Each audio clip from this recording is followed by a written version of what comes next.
Hello everyone, welcome to my another mini blog. আজকে অনেক দিন পর আমি আর আমার এক বান্ধবী বেরোলাম বিকেলে একটু আড্ডা দিতে। ও পুচকিটাকে নিয়েই এসেছিল।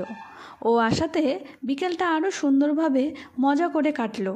মায়ের মতোই মিষ্টিও, শুধু মিষ্টি বললে ভুলই হবে, ও ভীষণ দুষ্টুও।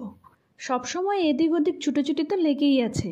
যাই হোক, তোমাদের তো বলাই হয়নি, আমরা এসেছি রাজবাড়িতে। এসে দেখি অনেক লোকের ভিড়, তার মধ্যেই একটু ফটো তোলা আর ভিডিও করা। আমাদের বাড়ি থেকে বেরোতে যেহেতু একটু লেট হয়েছিল, তাই ওখানে বেশিক্ষণ থাকতে পারিনি, কেননা সন্ধ্যা 6টার পর এখানে আর থাকতে দেয় না। তো তারপর আমরা চলে গেলাম বিশালে। এখানে অফার দিচ্ছিল অনেক কিছুর ওপর, কিন্তু আমাদের সেভাবে কিছুই পছন্দ হয়নি। আর কাউন্টারের সামনে লম্বা লাইন দেখে আমরা ভয়েই আর কিছু কেনার সাহসও পাইনি। তারপর চলে এসে জুডিওতে। এখানে এই নেল পলিশের কালেকশনগুলো আমার খুব ভালো লেগেছে, তাই তোমাদেরও দেখিয়ে দিলাম।